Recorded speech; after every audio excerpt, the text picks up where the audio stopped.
Ada orang kan yang membentuk kami, wah di situ kayaknya banyak banget yang kepingin jadi presiden. Pak Jokowi turun, terus saya sukarela, ternyata Pak Jokowi tidak punya kompetensi menjadi presiden Indonesia. Hasil pembangunan politik di masa Pak Jokowi telah memecah belah persatuan dan kesatuan bangsa Indonesia. Takut melakukan korupsi bukan hanya terbangun atas ketakutan terhadap denda dan terhadap penjara. Takut melakukan korupsi juga bisa didasarkan pada ketakutan kepada sanksi sosial, takut dan malu pada keluarga, pada tetangga, dan kepada Allah Subhanahu wa Ta'ala, pada neraka. Oleh karena itu, saya mengajak seluruh komponen bangsa untuk menjadi bagian penting dari gerakan budaya anti korupsi ini. Karena Pak Jokowi membangun pemerintahannya tanpa oposisi sama sekali. Kita bersyukurlah bahwa ternyata banyak sekali rakyat Indonesia ingin negaranya selamat. Ada menyatakan bahwa di kampungnya Jokowi, ya itu bagus dong. Kami ingin menyelamatkan NKRI dari tempatnya Pak Jokowi. Gitu. Intinya bahwa semua yang terlibat dalam kami itu harus tujuannya adalah menyelamatkan NKRI. Proxy war yang telah menjadi satu ancaman yang luar biasa terhadap kedaulatan suatu bangsa. Penguasaan suatu negara oleh kekuatan yang lain tidak lagi harus dengan fisik, namun bisa menggunakan proxy, mengintervensi pemilu dan memilih pejabat untuk pada saatnya pejabat tersebut bisa dikendalikan, bahkan menjadi boneka bagi kepentingan lain yang bukan tujuan dan kepentingan negara. Adalah salah satu bahaya dari proxy war yang saya katakan hal ini diperburuk dengan tumbuh dan kembangnya oligarki kekuasaan di negeri ini.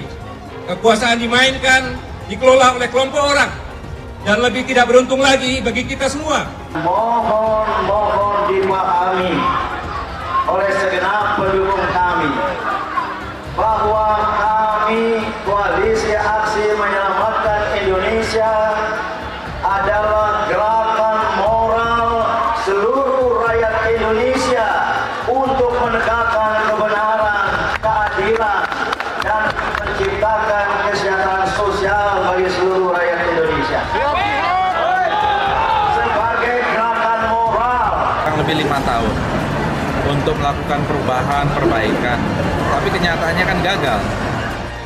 Kita memang nggak siap menerima orang kayak Pak Jokowi, karena ya kok tampangnya itu nggak kuat gitu loh. Jokowi ini kelihatan kerakyatan, tapi mazhab ekonominya itu liberal. Wajahnya kerakyatan, tapi isinya tuh sangat liberal, kapitalistik. Jokowi itu tidak pernah berpidato kepada rakyat Indonesia yang menyatukan rakyat. Pak Jokowi gagal di dalam menciptakan clean government. Pak Ali kan harus tahu presiden kita ini kan juga nggak berpengalaman amat.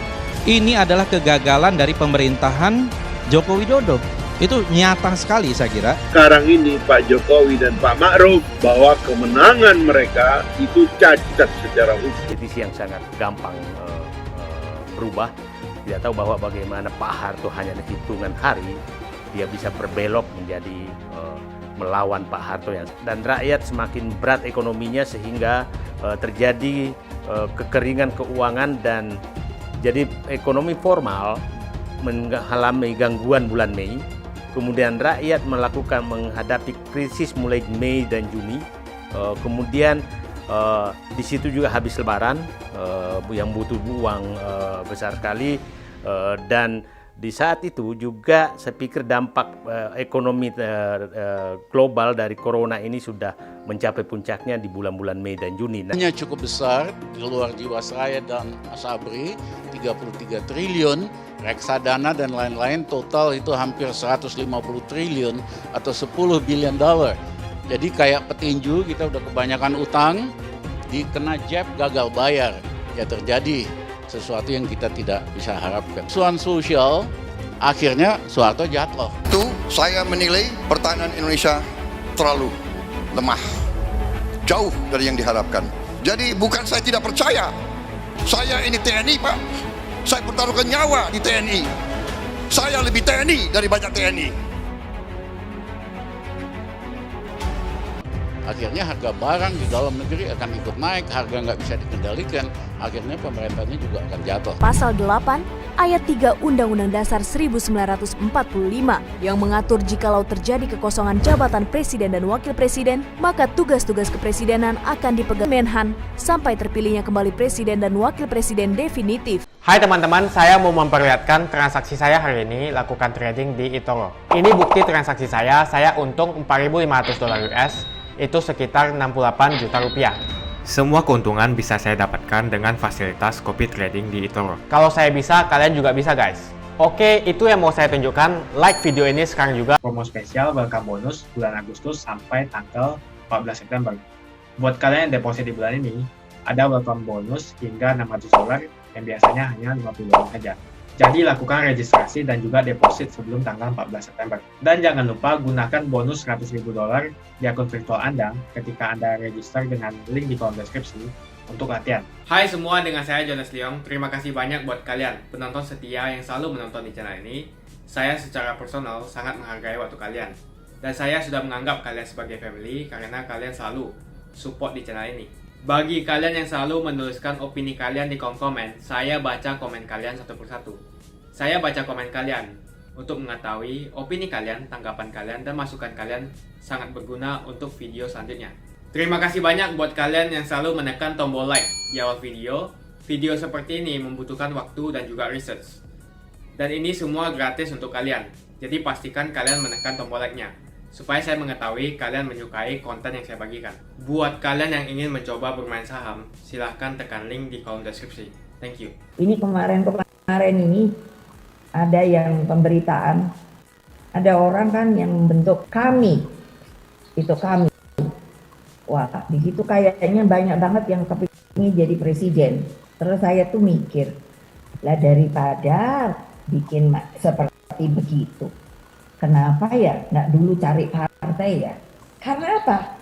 Peraturan di Republik ini, tadi saya sebut, tata kenegaraan, tata pemerintahan, termasuk yang namanya pilkada dan pemilu. Maka seseorang itu harus mencari partai, dukungan, usungan. Nah, saudara-saudara sudah menyatakan kader PDI Perjuangan. Sudah lebih enak. Banyak orang yang tidak berpartai itu mencoba masuk dengan independen. Tidak ada salahnya. Hanya jangan lupa, independen itu kalau jadi, dia tidak punya fraksi loh. Jadi bagaimana kalau akan membicarakan yang namanya pemerintahan di daerah? Kan harus ada toh yang namanya pemerintahan melalui yang namanya bupati atau wali kota atau gubernur, kan akan berbicara dengan DPRD 2, 1 atau DPRD nasional. Setelah reformasi tahun 1998, kekuasaan seseorang sebagai presiden sudah ditentukan kapan akan berakhir, yakni paling lama 10 tahun atau 2 kali masa jabatan. Hal itu karena pasal mengenai jabatan presiden dalam Undang-Undang 1945 sudah diamandemenkan, menyebutkan presiden dan wakil presiden memegang jabatan selama 5 tahun dan dapat dipilih kembali untuk 1 kali masa jabatan. Ketika zaman Orde Baru, kita tidak tahu kapan kekuasaan Presiden Soeharto akan berakhir. Yang ada di benak pada waktu itu, kekuasaannya sebagai presiden hanya akan berakhir kalau dia wafat. Sebab kekuasaan Soeharto sangat kuat dan mutlak, menjangkau sampai unit-unit terbawah di struktur pemerintahan. Kendati demikian, melalui gerakan reformasi mahasiswa dan gerakan rakyat pro-demokrasi, Soeharto pun lengser dari kekuasaannya. Namun, kebebasan tersebut dimanfaatkan oleh oknum-oknum anti pemerintah untuk menebar kebencian terhadap pemerintahan sekarang ini, yakni Presiden Joko Widodo. Semenjak Presiden Jokowi berkuasa, sudah banyak kelompok-kelompok yang ingin menjatuhkannya melalui segala cara, mulai dari fitnah hingga memakai isu agama dan mengeksploitasi kelompok-kelompok berlabel keagamaan.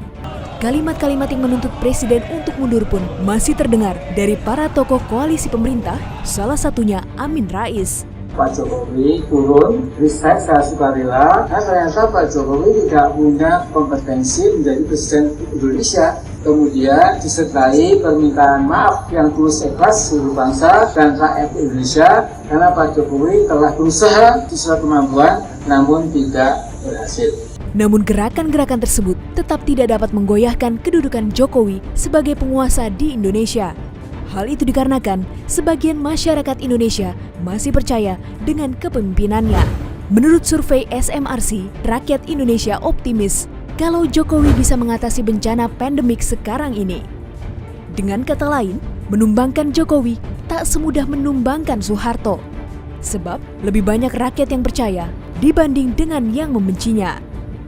Jika kita mampu melalui kesulitan ini bersama, kita justru akan menjadi bangsa yang semakin kuat dan siap menyongsong masa depan yang lebih sejahtera. Tapi kita jangan lupa bahwa kita itu adalah kumpulan dari kami-kami dan aku-aku. Secara prinsip, kemunculan figur-figur penting di dalam kelompok kami ini bukan tidak mungkin muncul karena juga kelalaian Pak Jokowi dan partai-partai pendukungnya. Kenapa begitu? Alasannya sederhana. Karena Pak Jokowi membangun pemerintahannya tanpa oposisi sama sekali. Padahal di dalam konsep ketatanegaraan, oposisi itu adalah sebuah kemestian. Harus ada, perlu dibangun oposan yang seimbang agar publik bisa menyalurkan aspirasinya jika kemudian pemerintahan salah jalan. Tapi oposisi semua ditarik ke dalam rangkulan istana. Akibatnya ketatanegaraan kita menjadi timpang. Mau tidak mau mereka membangun kekuatannya sendiri untuk menyalurkan aspirasi perbedaan itu. Itu satu kenapa kemudian Pak Jokowi ada masalah juga. Pemerintahan ada salahnya. Partai-partai pendukung pemerintahan ada salahnya dengan mencoba mengakumulasi seluruh kekuatan yang ada. Pemerintahan terus berupaya menjadi kekuatan yang paripurna tanpa ada pengkritik. Suatu saat begitu ada masalah timbul, pemerintah tidak mempunyai kekuatan atau warga negara atau rakyat tidak punya pilihan lain untuk kemudian kemana mereka akan menyalurkan aspirasinya. Itu biasa-biasa saja. Masuknya masyarakat Solo dan DIY Jawa Tengah ingin segera ada kelompok yang ingin menyelamatkan Indonesia dan kami dari pusat itu datang ke sana untuk menampung aspirasi tersebut. Jadi tapi berbagai daerah juga sedang persiapan, di luar negeri juga sedang persiapan untuk berjuang bersama. Jadi menurut saya ini biasa-biasa saja. Kita bersyukurlah bahwa ternyata banyak sekali rakyat Indonesia ingin negaranya selamat. Itu kita harus syukuri. Ya saya berharap sih, dan kami ini kan terbuka. Ya kalau ada menyatakan bahwa di kampungnya Jokowi ya itu bagus dong. Kami ingin menyelamatkan NKRI dari tempatnya Pak Jokowi gitu. Saya pikir ya wajar saja bertanya, tapi kami juga tidak mau terjebak ke dalam pertanyaan-pertanyaan. Organisasi adalah pilihan, ada organisasi longgar, ada organisasi yang memang diatur secara ketat. Yang jelas bahwa kami adalah organisasi longgar yang punya hitam perjuangan yang sama. Apabila ada pernyataan yang bertentangan dengan deklarasi atau kesepakatan daripada Dewan Presidium yang dirapatkan oleh pimpinan ini adalah pernyataan pribadi. Jadi kita juga tidak menganggap bahwa itu bebas-bebas saja berpendapat gitu ya. Jadi seperti halnya tidak ada namanya nanti organisasi secara struktural bahwa ada pimpinan wilayah, pimpinan kabupaten dan lain-lain. Yang ada adalah ada aliansi pendukung kami, aliansi pendukung namanya, bukan berarti Jogja adalah di bawah Jakarta, bukan berarti Jawa Tengah di bawah Jakarta, tapi misi perjuangannya adalah sama. Mungkin akan muncul nanti aliansi pemuda, aliansi perempuan, pendukung kami. Nah kita kenapa pernyataan itu muncul? Karena kita tidak ingin ada orang-orang yang dengan gampang mengatasnamakan kami, padahal dia berjuang di luar hitam perjuangan kami, yaitu menyelamatkan rakyat dan menyelamatkan NKRI. Itu yang kita takutkan. Kenyang semua cara berorganisasi. Jadi itu kenapa kita menyatakan bahwa yang di luar pernyataan resmi adalah pendapat pribadi, tidak bisa menyatakan bahwa itu pendapat kami. Seperti halnya kalau Said Didu walaupun saya deklarator, ada pernyataan saya yang bertentangan dengan yang sudah disepakati oleh presidium dan deklarator, dewan deklarator, maka itu bukan berarti mengatasnamakan kami.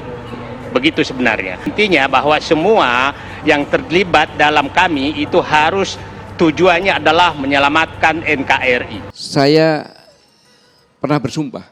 Inti sumpahnya, demi Allah saya bersumpah selalu setia kepada Negara Kesatuan Republik Indonesia yang mendasarkan Pancasila dan Undang-Undang Dasar 1945. Maka kita bersama-sama menyampaikan suara hati nurani rakyat. Kondisi sekarang ini tidak normal memang. Karena dengan COVID ini terjadi pembekuan, proses pembekuan.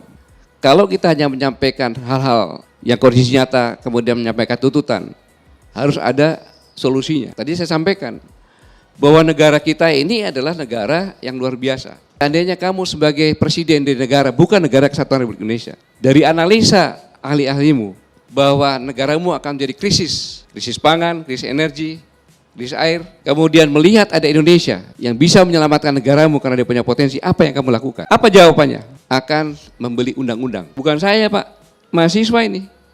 Karena itu termasuk pasca sarjana. Gimana caranya? Waktu itu saya masih Pangkostrat. Pangkostrat jangan pura-pura tidak tahu. Di DPR kan hanya komisinya kan sedikit Pak. Kalau untuk sebuah undang-undang, kita siram aja uang sekian, bisa. Mahasiswa itu. Di istana pun saya bicara. Waspada terhadap kemungkinan senjata biologi yang dapat melumpuhkan suatu negara dan bisa terjadi epidemi. Saya tidak mengatakan apa yang disampaikan benar, tapi itu kejadian. Sekarang ini sampai kapan? Kita tidak tahu. Semuanya tergantung dari vaksin pasti. Vaksin itu masih diuji coba.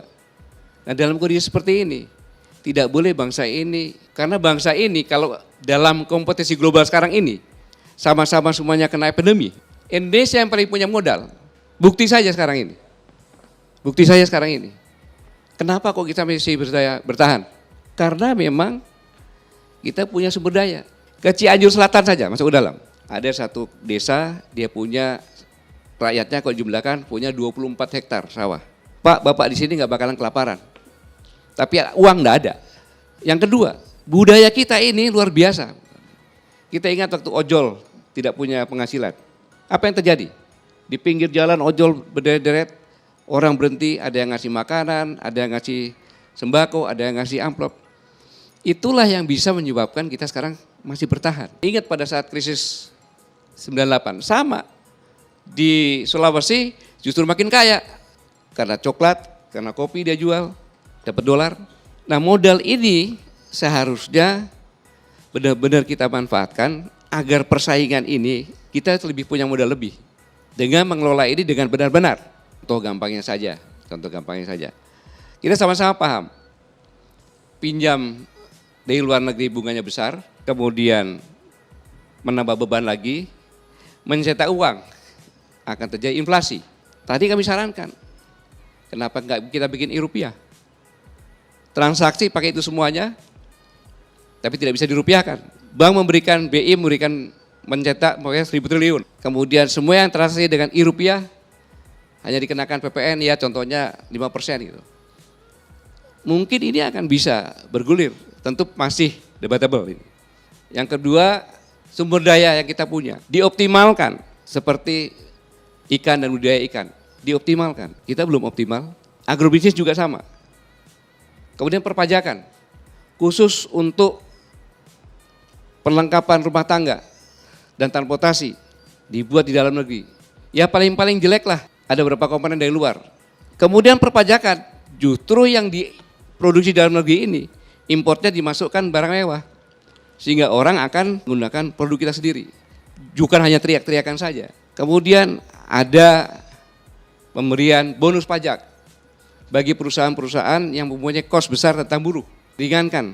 Dengan demikian maka menyerap tenaga kerja buruh. Contohnya demikian. Kemudian pajak, semakin besar penghasilan, semakin tinggi pajaknya tentunya. Selanjutnya, sumber daya ini berikan kepada swasta. Tetapi dengan kontrol dan aturan-aturan yang ketat, diberi keringanan sehingga swasta tumbuh. Kalau tidak demikian, ditangani semua oleh pemerintah, itu komunis bisa terjadi. Beri peluang-peluang semacam ini.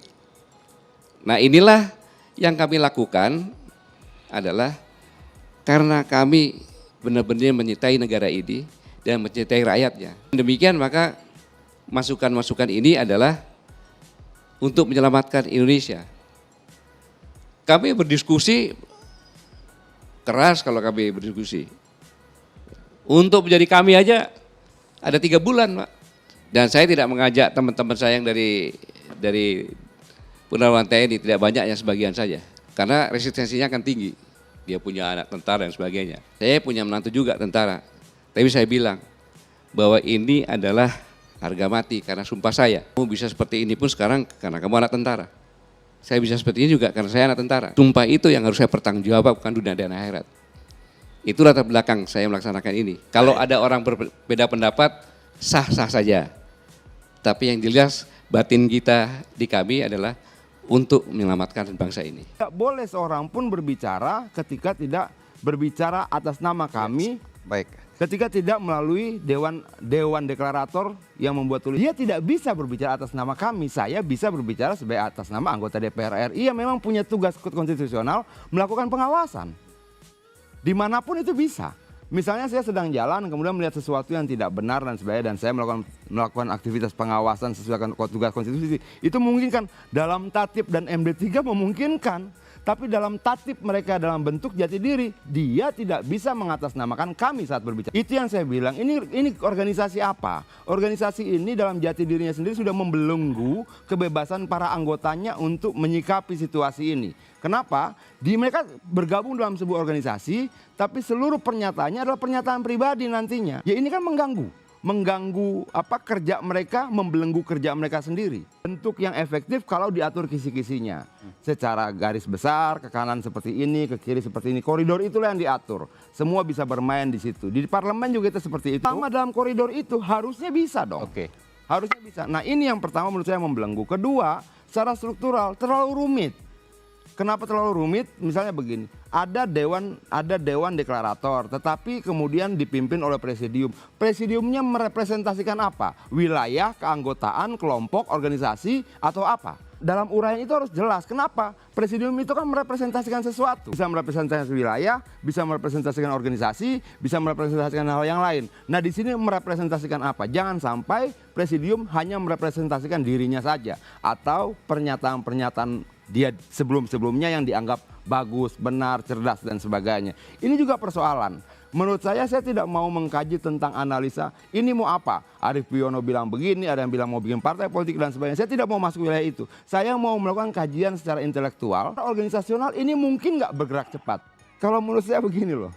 Kenapa sih harus diatur sampai sedemikian rupa? Ada ketidakpercayaan di dalam sendiri. Kalau bukan bagian dari Dewan Deklarasi membuat pernyataan tertulis, semuanya bukan pernyataan resmi kami. Akan moral dia akan sangat terbuka terhadap semua pemikiran, semua ide, semua kritik.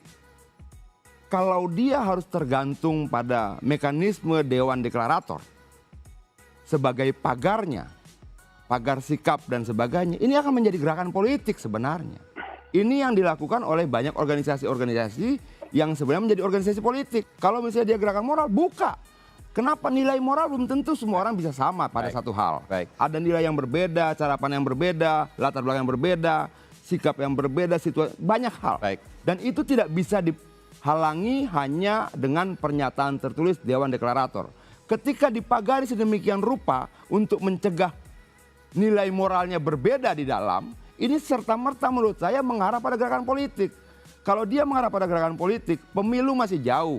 Apakah kemudian mau menjelma menjadi partai politik di kemudian hari? Banyak buat kalian yang nggak skip dan nonton video ini sampai habis. Saya secara personal sangat menghargai waktu kalian. Makasih banyak buat kalian yang sudah tekan tombol subscribe dan makasih banyak buat kalian yang sudah tekan tombol loncengnya. Jangan lupa bagikan informasi ini ke teman atau family Anda. Mungkin teman atau family Anda membutuhkan investasi ini. Oke guys, sekian dulu dari saya. Jangan lupa follow Instagram saya di @johannesleongofficial untuk kata-kata motivasi setiap harinya.